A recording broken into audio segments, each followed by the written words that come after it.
Dragi ljubitelji automobilizma, nautike i oldtimera, evo nas u novoj epizodi Vreli guma. Za danas smo pripremili dosta toga. Počinjemo sa prvim nastavkom našeg velikog uporednog testa na 15.000 km, 5 automobila i 5 različitih vrsta pogona. Iza toga sledi Maserati. Budući da automobilski Maserati ne možete vidjeti u našoj emisiji, jer Delta Motors uporno ignoriše slobodne i nezavisne automobilske medije, mi smo odlučili da vam u nautičkom delu dovedemo jedan jedriličarski Maserati, predivni brod Grand Soleil. Ali da ne dužimo, krećemo odmah na naš uporedni test koji počinjemo Toyotom Priusom 5. generacije. Dame imaju reč. Milana, ako pođemo od pretpostavke da nam je puna baterija, ti si krenula u smenu koja traje 8 do 10 sati. Koliko napraviš po smeni kilometara? Oko 150 kilometara. Mihajlo, u ovom našem super testu rekao bih da si ti najčistiji igrač. Jeste. Šta to voziš? MG4. Električni auto, ali Tako je. Koliko si do sada prešao kilometara za ova 3 meseca sa... 11.500 kilometara. Da čujem ovako iz prve ruke u ovoj intenzivnoj vožnji nekih 4.000 km mesečno. Šta si ti zapazio kod ovog kineskog električnog automobila? Dosta je startan. Ima puno asistencija, što je jako bitno u današnjoj vožnji. Može da registruje pešake, može da registruje bicikliste na trotoaru, može da registruje dosta nekih objekata koji mogu prismetati u vožnji. Dakle, osim što je tehnički napredan, značajno utiče na bezbednost saobraćaja. Tako je, što je najvažniji aspekt u saobraćaju, kad je neko u saobraćaju duže od 10 sati dnevno. Da li te asistencije baš rade besprekorno? Reći ćemo 99%. A ono 1%? Tih 1% su neki uslovi koje MG još ne može da registruje. A to je? Pa, na primer, kad je pešak suviše blizu trotoara, on zna, na primer, nekada da da naglo kočnicu i onda da sabotira, da kažemo, način vožnje. Aha, malo panično prikoči, jel da? A pešak još... A dobro, uštelovac je on i to, jel da? Jeste, hoće. Šta kažu klijenti kada sednu, verovatno po prvi put u svom životu u električni automobil? Oduševljeni su. Čime najviše? U udobnošću i brzinom, generalno, startan je. Dosta je startan. A ono što nema zvuka, šta? Tako je, svi se začude. Sa elektrike, poluelektrike, sada stižemo na klasičan hibrid. U 3 meseca eksploatacije, zimske. Naš prijatelj Dejan, inače poznati kao Deša u Novom Sadu, tako te svi znaju, jel da? Tako je, da. Koliko si prešao sa Toyotom Corollom Cross hibrid? Pa Toyota je prešla za ovo vreme 16.000 kilometara. Boga mi, dobro si to gario, jel da? Pa radilo se. Pokazala se kao jedno krajnje udobno vozilo, kako za mene, tako i za korisnike naših usluga. Da li si imao tehničkih problema? Nikakvih. Auto je jako pouzdan. Stvarno, Kako ta Toyota pravi te automobile, nema ni jedan tehnički problem? pa stvarno nikakav. Znači, nije zatajila nikada. Ne sad da kažeš, evo, Piroški uzeo pare kao marketing, evo, čujete šta kaže.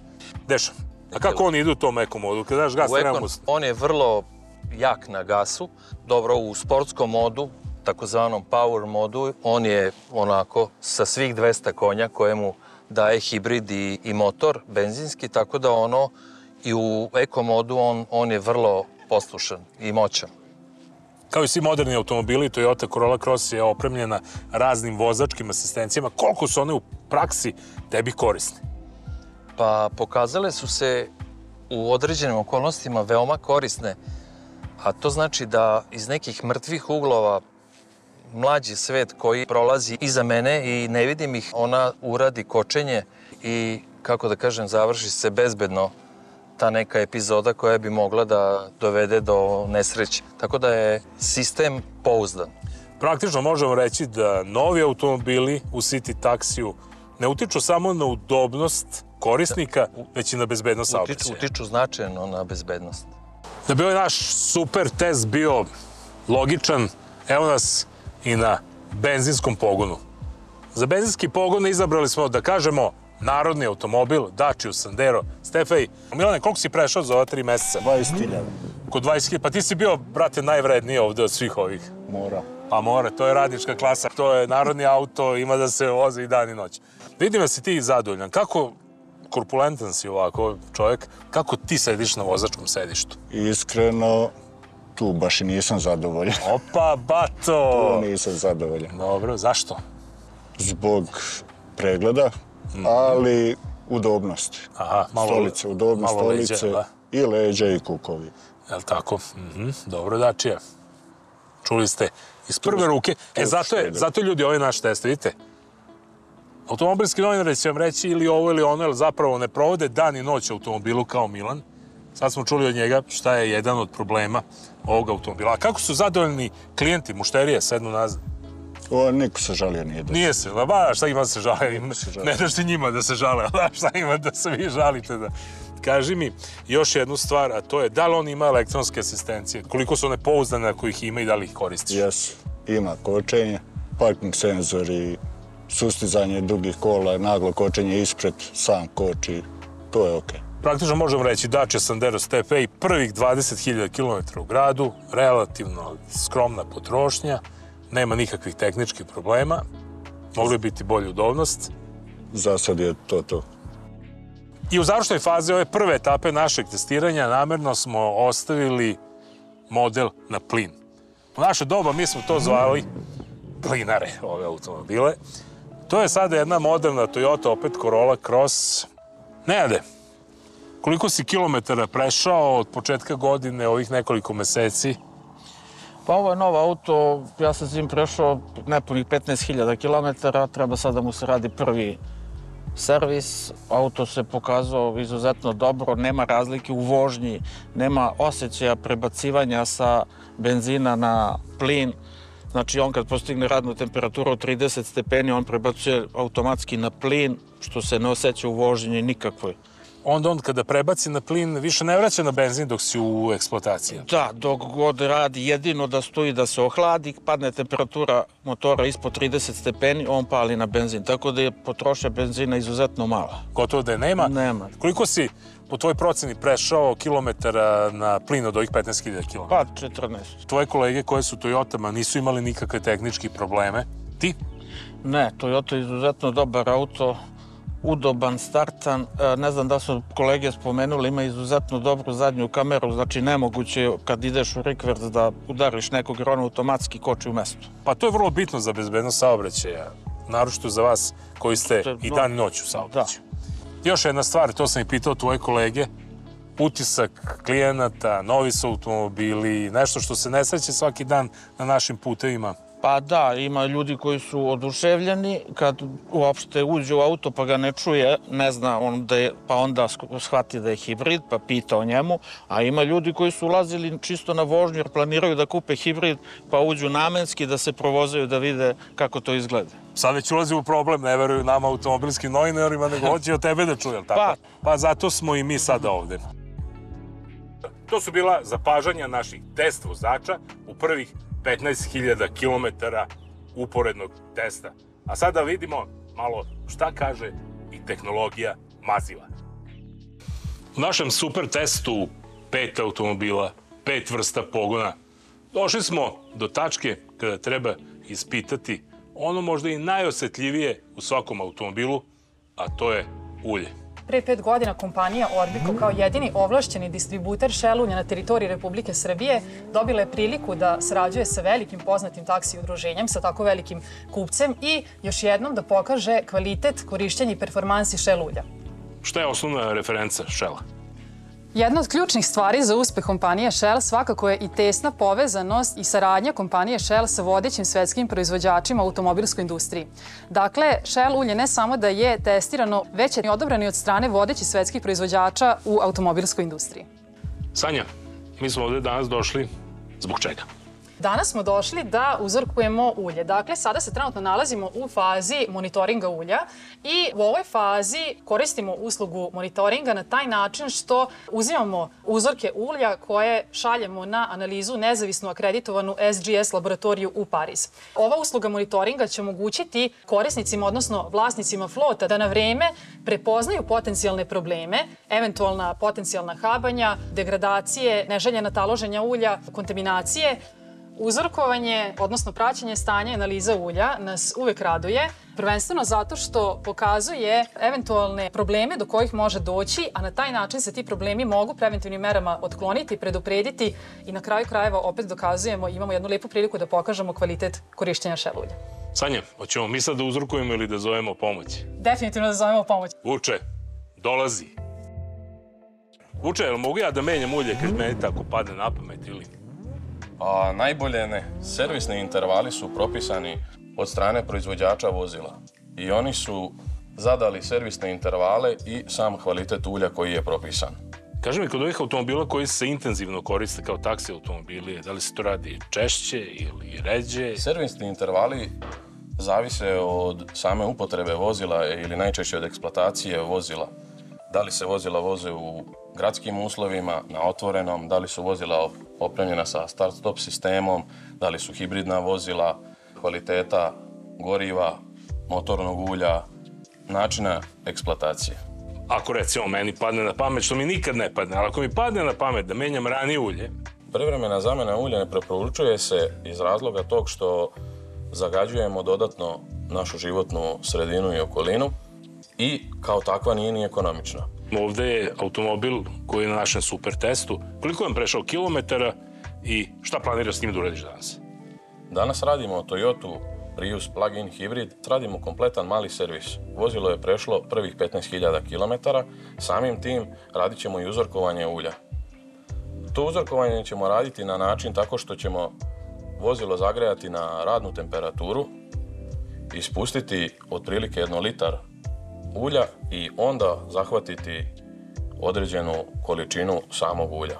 To ja mogu da zahvatim onako kako hoću ili se radi po posebnom proceduri? Uzorkovanje ulja radi se u posebnim bočicama koje su obeležene predviđenim nalepnicama od strane dobavljača ulja. Dakle, praktično nema tu zamene i vrdanja. Nema tu puno igranja. Rekao si da se ulje ne menja pre vremena, a zašto u suštini radimo sad ovo uzorkovanje? Danas radimo uzorkovanje najviše zbog toga da nađemo optimalni servisni interval i samim tim ustanovimo kakvog je kvaliteta motorno ulje na određenim kilometrima. Šaljite ovo prvim avionom u Pariz. Hoćemo. Vuče, ovo si uradio fantastično, svaka čast. Videli ste, u novi deo testa, novih 15.000 km, krećemo sa svežim uljem, analizu starog ulja, čekamo da vidimo kako se ono ponašalo u ovim uslovima eksploatacije taksi vozila, a sada malo da se pozabavimo statistikom potrošnje goriva i električne energije. Milane, ulje za analizu smo uzeli, prvih 15.000 km je iza nas, ukupno ovih 5 automobila napravilo skoro 100.000 km u ovom zimskom periodu. Ti kao osoba koja vodi ceo ovaj posao tehnički, imaš najbolje i detaljne podatke o onome što nas najviše i zanima, to je potrošnja. Zašto Petrol? Pa Petrol zato što je izuzetno pouzdan partner i imaju ubedljivo najbolji LPG kao vrstu goriva koje mi koristimo i izuzetno smo zadovoljni sa njihovom saradnjom. Kad je LPG u pitanju, to ćemo tokom testa shvatiti koliko ste vi kao taksi služba oslonjeni na taj energent. Tako je, izuzetno. A deo toga ćemo saznati i sada iz ovih podataka. Nalazimo se kod 5. generacije Toyota Prius, ona je, kažem, to je naš ponos. Reprezentativni auto vašeg City taksija. Kako se, što se tiče potrošnje goriva, električne energije, pokazalo ovih prvih 15.000 km? Izuzetno smo zadovoljni sa ovim automobilom iz razloga što on u kombinovanoj vožnji potroši između 1,2 decilitre zarez 5 na 100 km. Šta to znači? Kada ide samo na bateriju, potrošnja na 100 km kombinovana bude po isteku baterije 1,2 do 1,5. Kada pređe na hibridni sistem, dobro, onda troši između 4,5 litra i 4,8. Ono što me zanima, koliko u jednoj smeni prosečno taksi vozilo napravi kilometara u Novom Sadu? Pa u jednoj smeni on napravi između 120 i 150 km. Možda slovno reći da je praktično za jednu smenu upravo gotovo da je ta potrošnja upravo u tom nivou 1,5 litra. Tako je, upravo tako. I to je već provereno i analizirano i istestirano. Milane, to u slobodnom prevodu znači, ako je 1,2 litre benzina na 100 km... To je 200 dinara. 200 dinara? 200 dinara je danas jedna smena košta našeg vozača da odradi što se tiče potrošnje goriva. Zato je bitan nov automobil i moderna tehnologija. Upravo tako. Koji je sledeći model na našem testu? Toyota Corolla Cross, koji takođe ima ugrađen gasni uređaj, Princeov. I ona radi samo na gas? Ona radi u principu samo na gas, ali naravno ima i pogon na struju i pogon na benzinski motor.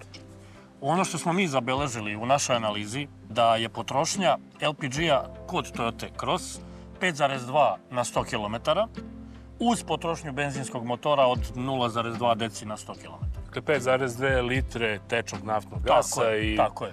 2 deci tek 2 deci, čisto da ga malo podmaže. Kao jedan špricer posle vožnje, otprilike. da ga startuju i da ga malo zagre. Bukvalno tako. Koliko nam je to otprilike ovako u dinarima, kažem? 600 dinara. Dalje. Imamo i Toyota Corolla Cross koja nema ugrađen LPG, koja se oslanja samo na svoj osnovni hibridni pogon i benzinski motor, koja na 100 km potroši između 4,2 do 4,5 litre benzina. Praktično je nešto malo manje ekonomična. Tako je, malo manje ekonomična, ali izuzetno ekonomična i dalje. Sljedeći automobil iz ove niže cenovne kategorije. Pitanje je Dacia Sandero Stepway. Ona se oslanja isključivo na svoj benzinski pogon i svoj motor i u potrošnji je malo jača u odnosu na hibridna vozila, to znači 7,5 litara otprilike ona potroši u gradu na 100 km. Dakle, to je i više nego duplo u odnosu na ove. Više nego duplo, ali i dalje je to vrlo ekonomično obzirom na vrstu čime se bavimo, mislim. Ali na kraju ovog testa ćemo, s obzirom na samu cenu automobila, ona je upolo jeftinija od ovih. Naći ćemo pravu analizu cene koštanja kilometra. Upravo tako. I onda se okrećemo prema dalekom istoku, našem super testu i vašoj floti. Imamo jednog električara. Imamo jedan eksperimentalni auto koji smo uzeli, a to je MG4, koji se oslanja isključivo na električni pogon. Kako se pokazuje to u praksi? To se pokazuje izuzetno korisno i izuzetno dobra stvar što se tiče taksi u delatnosti u gradu, jer je utrošak energije maltene ga i nema. Tako da ekonomičan je, dobar auto i ono što je najbolje i što je najvažnije recimo za našeg vozača koji koristi to vozilo je da mu treba maksimalnih 35 do 40 minuta da bude napunjen što se tiče struje kako bi moglo da se nastavi sa vožnjom. Na brzom punjaču? Tako je, na brzom punjaču. Koliko je to, da kažemo, u nominalnim vrednostima u kilovat-satima na 100 pređenih kilometara? To je 17,4 kWh u vožnji na 100 km. To mu je prosječna potrošnja? To mu je prosječna potrošnja. Ako recimo to vaš vozač puni kod svoje kuće, to je nekih možda 50-60 dinara košta. Otprilike. Košta 100 do km. Do 70 dinara bude otprilike to punjenje, tako je. To možemo reći slobodno da je za sada električna energija najisplativija. Jest. Nema ni održavanja automobila, isplativo je, brzo se napuni, ne zagađujemo okolinu, nema izduvnih gasova, što je jako bitno i za svaku pohvalu. Za sad možemo kažemo da struja vodi, ali još će vidjeti koliko je pouzdan. Tako je. On je još uvijek na testu, pa ćemo da vidimo. Upravo zato i služio je naš super test da u 100.000 km ovako oštrimo u svojima eksploatacije, ispitamo ovih 5 automobila, ali još više 5 vrsta pogona, da vidimo kako će se oni u praksi pokazati. Budite uz Zrele gume, u narednih 15.000 km sledi ispitivanje kvaliteta ulja i dalji podaci o automobilima u proletno-letnom periodu. Hvala, Milane. Nema na čemu i drugi put. Hvala vam.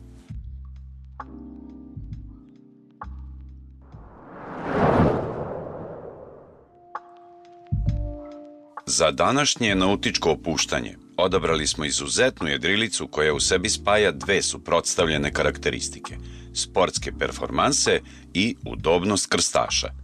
Grand Sole 40 možemo nazvati pravim naslednikom modela Grand Sole 44 koji je bio dvostruki šampion sveta u svojoj klasi. Iako nosi oznaku 40, Grand Sole 40 je čist primer kako se dobra genetika brenda prenosi sa modela na model. Dugačak je bezmalo 13 metara, što već dovoljno govori o njegovoj klasi, ali i namerama konstruktora da ponudi višenamensko plovilo. Kao i sva regatna plovila, Grand Sole 40 posjeduje proširenu krmu koja služi kao oslonac na vodenu površinu uz povećanje stabilnosti i brzine. Nešto slično poput funkcije zadnjeg spojlera na trkačkim automobilima. Zahvaljujući produžetku na pramcu, Grand Sole 40 ima mogućnost raznih konfiguracija jedara u ukupnim površinama od 100 pa sve do preko 200 metara kvadratnih. Uz masivnu i duboku kobilicu i savršenu liniju, ova površina jedara garantuje sjajan provod u tišini kretanja na energiju čak i najmanjeg povetarca. Sa druge strane, Grand Sole 40 istovremeno pruža posadi retko viđen komfor u sportskoj klasi, što je sasvim u duhu današnjeg vremena kada se traži multifunkcionalnost u svim oblastima. Iako minimalističkog dizajna, Ispod palube su smeštene 3 udobne kabine, 2 toaletna prostora i klasičan salon, sasvim prikladno za višednevna krstarenja. Sve u svemu, Grand Soleil, poznat kao marka za jedriličarske sladokusce, sa modelom 40 ostaje u duhu narativa brenda. Budi najbrži, budi udoban, primereno luksuzan i cenom od 350.000 ostani u zoni realnosti. I to je bilo sve za danas, a u narednoj emisiji pogledajte test Volkswagen Tiguana i kako je zaista izgledao početak nautičke sezone. Vidimo se, budite oprezni u saobraćaju.